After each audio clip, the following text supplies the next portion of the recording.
E-mail enviado por Daniel. Olha a diferença de comportamento entre os Estados Unidos, Alemanha, China e Brasil. Nos Estados Unidos, tudo é permitido, menos o que é proibido. Na Alemanha, tudo é proibido, menos o que é permitido. Na China, tudo é proibido, inclusive o que é permitido. No Brasil, tudo é permitido, principalmente o que é proibido. Ele está lançando o livro Jornalismo de Rádio. Milton Jung, venha pra cá.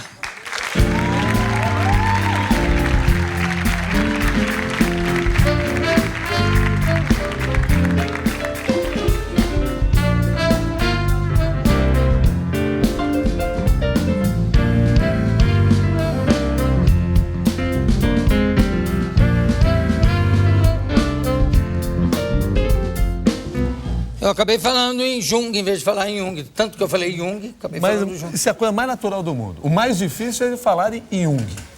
É mesmo? É mesmo, mas às vezes é Yang, é Jung, não tem problema. Fala Milton. Mais fácil, né? Milton, pode ser. Você é mais chamado de Milton do que de Jung. Sou mais chamado de Milton do que de Jung.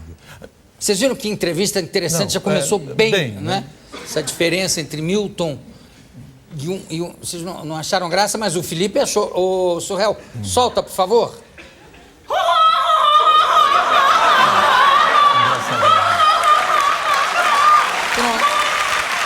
Se não servir pra piada, serve pro parto.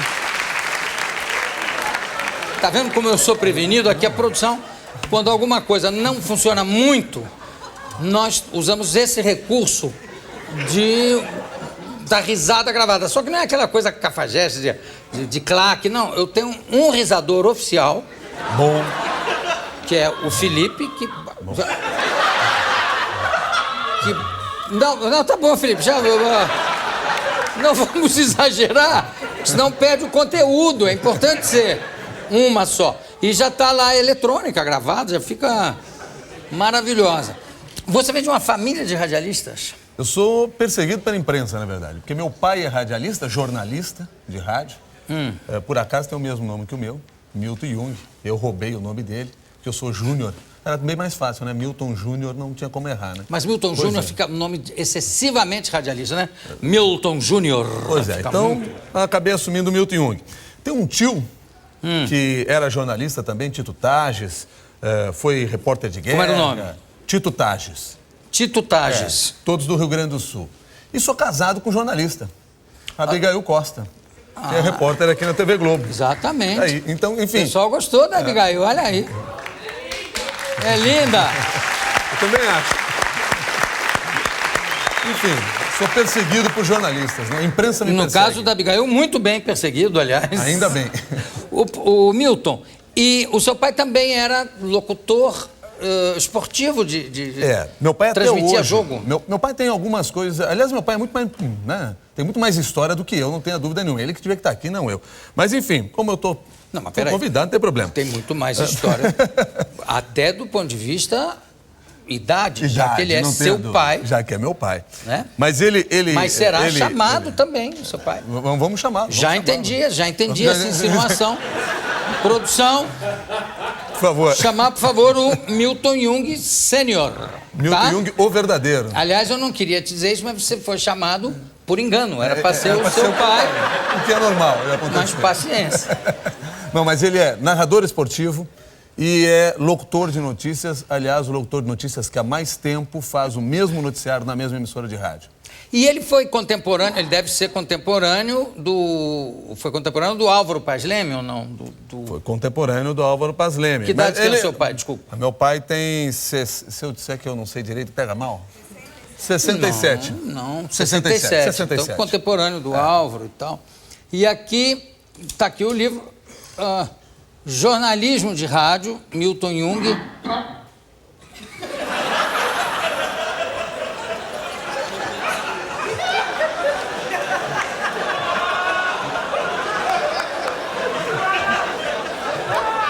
Eu sei que não foi uma risada isso.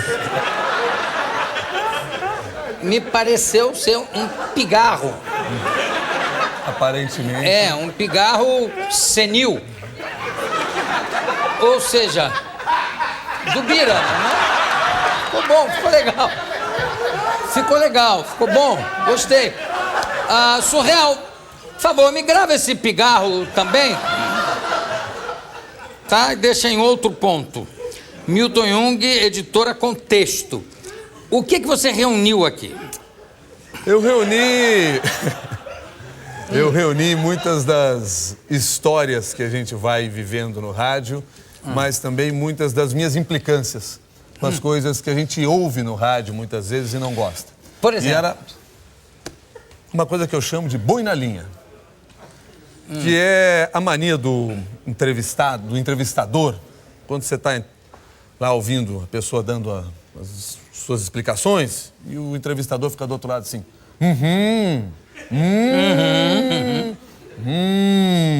e fica naquele tal de que no rádio não ajuda absolutamente nada, porque é um...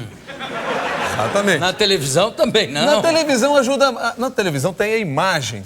Então atrapalha... Agora, mas aí tem que mostrar a vaca, o boi lá. Né? Realmente mas no rádio, que é só som, o cidadão que está do outro lado ouvindo, começa a ouvir que eu chamo que é o tal do boi na linha, que só incomoda e não tem a menor necessidade, não ajuda em nada essa informação.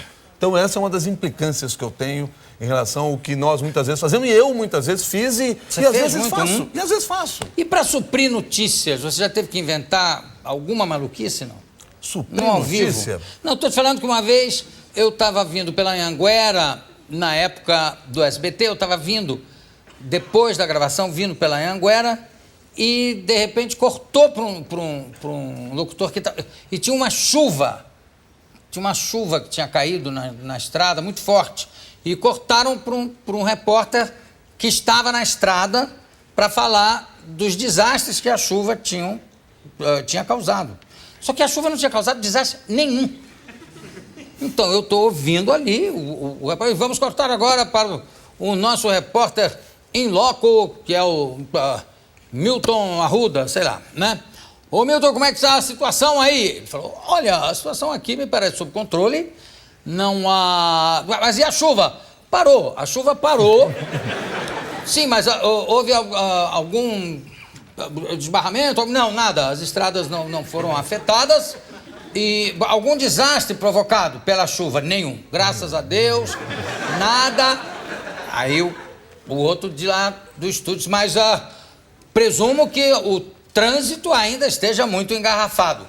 Nem um pouco, Haroldo. O trânsito está correndo bem. E aí diz assim, e o que é que você pode observar de extraordinário que esteja acontecendo aí? Aí ele falou assim, bem, o vento. Está havendo uma ventania muito forte. Aí o rapaz lá ainda perguntou, dá para você nos dar uma ideia do vento que está soprando aí na Anhanguera? Ele falou, pois não, só um instantinho, que eu vou saltar aqui e colocar o meu microfone para captar esse vento. E durante 5 minutos a gente ficou ouvindo assim.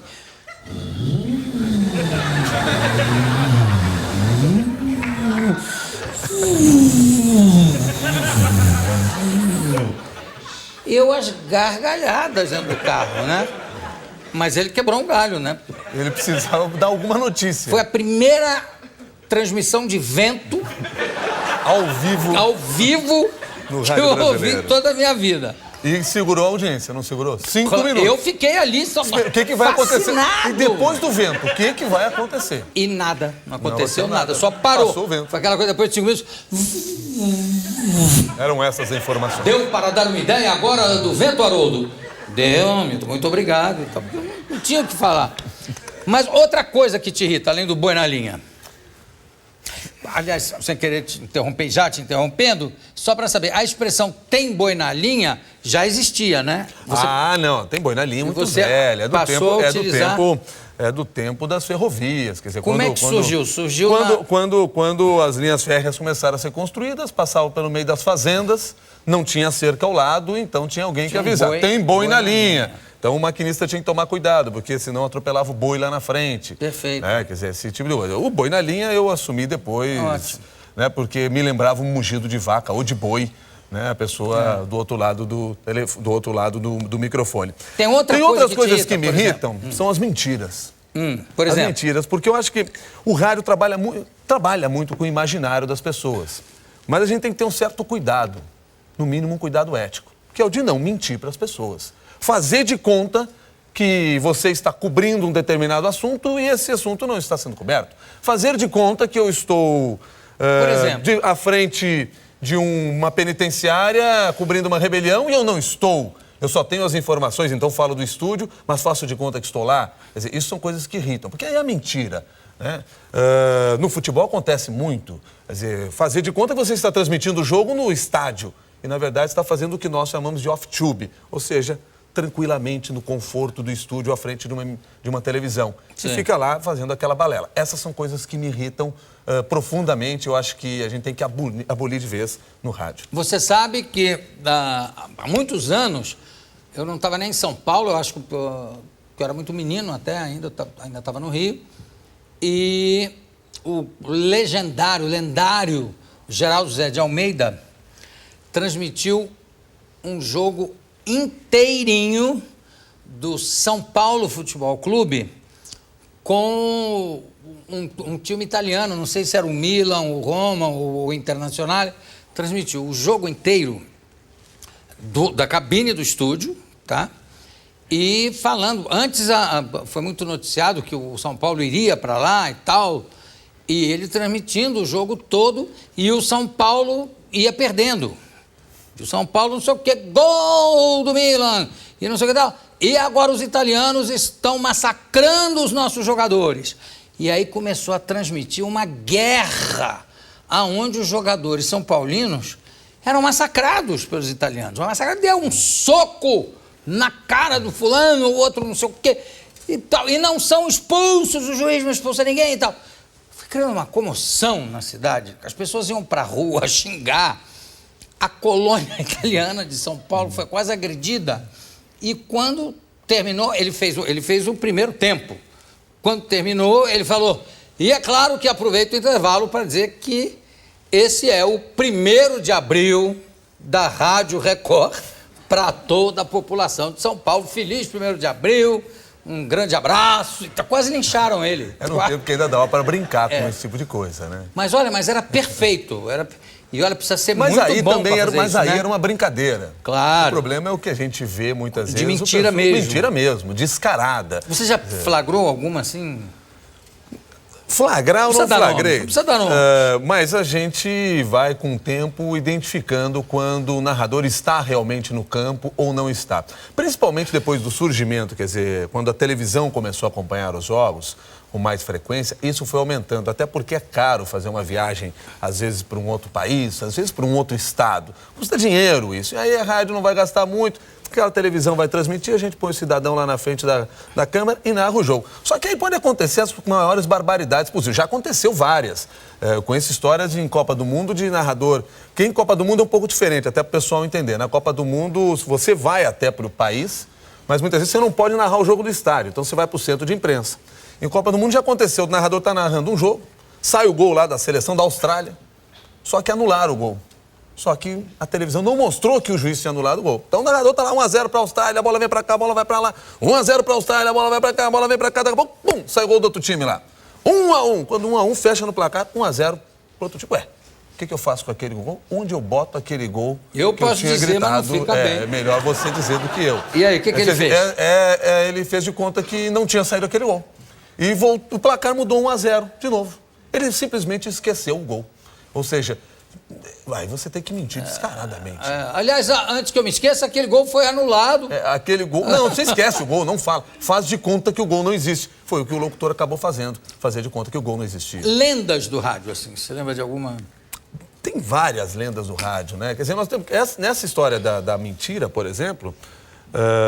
tem o radialista que era famoso, âncora na rádio, quer dizer, ele botava o bandido no seu devido lugar, entrevistava o bandido, gritava com o bandido, né? E todo mundo que ouvia, o pessoal orgulhoso, esse põe o bandido onde ele deve, imagina. E aí ele falava, e o bandido, você só ouvia a vozinha do bandido dizendo do outro lado, não, doutor, o senhor me desculpe, doutor, eu sei, eu fiz isso, doutor, né? Com aquela coisa de pena, esse é bom. Um tempo depois se descobriu que, na verdade, não era nada daquilo. O repórter ia na delegacia, entrevistava o bandido, né, numa outra situação, e depois eles editavam aquelas falas e o apresentador, o radialista lá no estúdio, gritava e dava ordem para o bandido, e você só ouviu o bandido, sim senhor, bandido, sim senhor, é isso mesmo, meu amigo. Essa é uma coisa. Agora, tem lendas, tem famosas histórias do rádio, quer dizer, eu até conto aí no livro, e quando eu conto as histórias, porque esse não é um livro de lendas do rádio, mas eu conto essas histórias para ilustrar alguns conceitos. Por exemplo, 2 conceitos fundamentais no rádio, que é a tal da agilidade e precisão. Para ilustrar esses 2 conceitos, eu conto uma das histórias que eu conto, é de um radialista que trabalhava de madrugada. Madrugada é o horário que os loucos estão às soltas, né? Eu trabalhei de madrugada durante muito tempo, quando vim para São Paulo, na TV Globo. Então o pessoal liga para lá para dizer assim, olha, morreu fulano de tal. E sempre é uma personalidade, né? Então conta toda aquela história e tudo é uma grande mentira. E esse radialista, conhecendo bem, experiente, ele tinha um lema. Notícia de morte só com atestado de óbito na mão. Essa é uma maneira de se garantir para dar notícia, né? Para não cair em barrigada. O santo dia ligaram para lá para a redação e disseram, olha, morreu o doutor Ulisses Guimarães. E a pessoa passou todos os dados da morte, como é que morreu, como é que não morreu. Ele anotou na mão, deixou ali do lado, era umas 5 da manhã, foi tomar um café na esquina, disse, depois eu confirmo isso aí. O locutor do horário chegou, viu aquela nota, doutor Ulisses morreu, isso é coisa importante, botou no ar a notícia. Deu 15 minutos, Dona Mora, né, que era mulher do doutor Ulisses Guimarães, liga para a rádio dizendo, olha, isso é um absurdo, o doutor Ulisses está dormindo aqui do meu lado, até onde eu sei não está morto, né, está roncando aqui do meu lado, então isso é uma bobagem. Bom, esse é um cara que não soube ser ágil. Tinha um outro que era muito ágil. Esse se consagrou, aliás, pela agilidade. E ele costumava fazer o seguinte, ele ficava do lado da sala de teletipo. Teletipo, para quem não conhece, pessoal que é mais novo, era uma espécie de computadores da Idade da Pedra, né? Enormes, por onde vinham as notícias internacionais e nacionais. E ele ficava ali do lado. Saía a notícia e ele passava na mão. Era importante, ele levava para o ar. E o pessoal dizia, você não vai conferir, não vai apurar se é verdade, se não é verdade? Disse, não, os teletipos não mentem jamais. E um dia veio a notícia lá, Cidade do Vaticano, urgente. O Papa João XXIII acaba de morrer. Passou a mão na notícia, foi pro ar, mandou rodar a vinheta de plantão, né, botou a mão no ouvido e tascou lá a notícia. Senhoras e senhores, o Papa João XXIII acaba de morrer. Aguardem novas informações. Voltou para a redação. Chegou na redação de novo, vem nova notícia lá. Ele olha, diz assim, Cidade do Vaticano, retificação. O Papa João XXIII, neste momento, reza a missa na Praça de São Pedro. Ele quase... Vivo. Tá vivo. Detalhe, vivo. Ele ficou branco. O que eu faço? O chefe de redação disse, vai para o estúdio agora. Ele disse, não, vamos fazer o seguinte, faz de conta que nós não demos a notícia. Não dá a notícia, aquela história do locutor lá que resolveu esquecer do gol. Esquece que a gente matou o Papa. Não, vai pro ar e a credibilidade da emissora. E aí ele foi pensando, o que eu faço, o que eu não faço. Roda a vinheta de plantão de novo, aí tocou a mão no ouvido lá e se lascou assim. Senhoras e senhores, lamentamos informar, mas o Papa não morreu.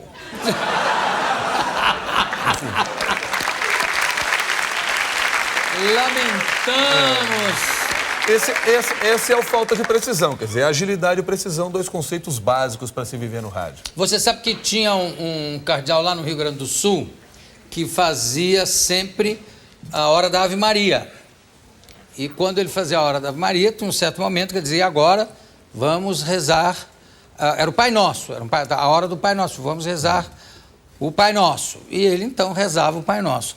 Um dia tinha um sonoplasta lá que era novo, e quando ele começava a rezar o Pai Nosso, o sonoplasta abaixava o volume do fundo musical para a voz do padre ficar do cardeal ficar em primeiro plano, né?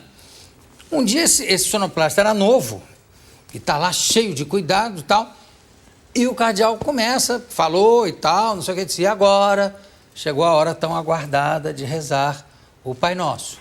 Aí ele começou, Pai Nosso, que estás no céu. Aí ele percebeu que o sonoplasta não tinha abaixado o volume, que não sabia, né? Aí ele fez, Pai Nosso, que estás no céu. E o sonoplasta, santificado seja o vosso nome. Caiu de joelhos. E são coisas que não dá nem para corrigir, né? Foi, já foi. Bom, eu conversei aqui com o filho do Milton Jung, que veio roubar o espaço do pai aqui. Mas, Milton, você desculpe esse engano da produção, que eu espero será brevemente corrigido, e que está lançando... Não, na verdade, você foi convidado, eu não queria contar, mas pela beleza da sua mulher. Aí eu digo, não, tem que chamar o maridão. Bom, pelo menos eu tenho uma vantagem. O pai é bom, a mulher também. Pronto. No mínimo você escolher bem, né? Muito bem. Jornalismo de rádio, Milton Jung, editora Contexto. Milton, obrigado. Obrigado a você. Daqui a pouco a gente volta.